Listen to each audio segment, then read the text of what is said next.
Okay, everybody, so some top tips regarding methods in context. Hopefully, this will make it a little bit easier for you. So, often you have to look at a methodology and an educational context together, and you need to decide how good that methodology is to be used in an educational context. So, for example, let's just say it asks you to assess the strengths and limitations of using overt observations to look at pupil subcultures. This is what I would suggest in terms of my top tips on handling a question like this. The first thing that you should do is just think about overt observations. And my stronger recommendation for an introduction is that you put it in its theoretical home.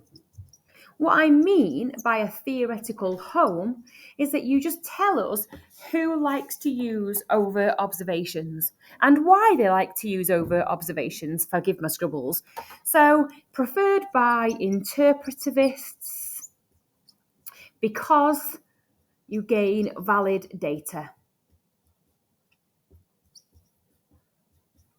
And then explain a little bit about that truth, accurate, authentic data, microsociology, and qualitative. So, all of those threaded into a paragraph is a great introduction. Then, my next top tip is you simply write a list of advantages and disadvantages for over observations and try and think about your advantages and disadvantages in terms of PET. So, practical, ethical, and theoretical. So I'm going to start with theoretical advantages. So the big theoretical advantage is validity. And as always, often when things are high in the V's, they're going to be low in the R's. So it's going to be low in reliability. So a theoretical advantage of over observations is validity.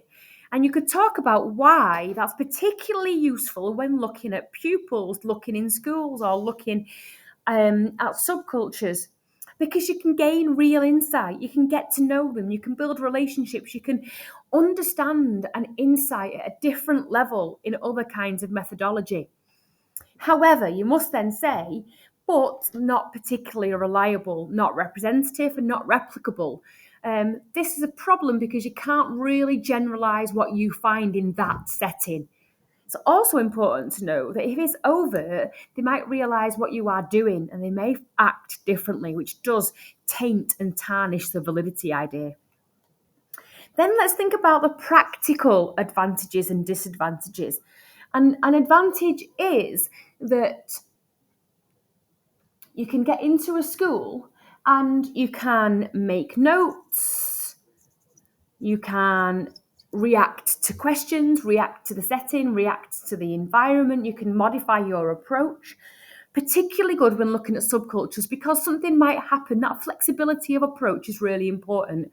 Something might happen where you might need to find out more about. There might be a conversation in a classroom, there might be a gesture, there might be a joke, there might be some notes. Anything could happen. So it's particularly useful when looking at that group.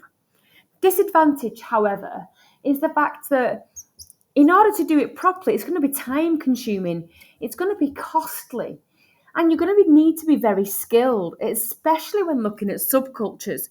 Let's think about the type of people who are in subcultures, young working class boys. Are they going to build relationships with you? Are they going to confide in you, be normal in front of you? Or is there going to be a power and authority difference between you? And then finally, ethical. So again, it's overt. So you should be getting the consent from the students, and you can be asking them for any kind of rules around confidentiality, whether they want to remain anonymous. So that's all good. However, getting into a school, infiltrating a school is hard. There are rules, there are barriers, there are governors you need to speak to, head teachers you need to speak to, and therefore it might be difficult to actually get into. Equally, you might find that something happens and you don't quite know how to react. You might need to report it on. There might be a safeguarding concern. So, actually, the protection from harm really needs to be considered. Okay, so in terms of the usefulness of using overt observations, your basic plan looks like that. Introduction, a theoretical home, and then think about practical, ethical, theoretical advantages and disadvantages. And then as I talked through it, that's your structure for your paragraph, and making sure you link to education all the way through. Thanks for listening.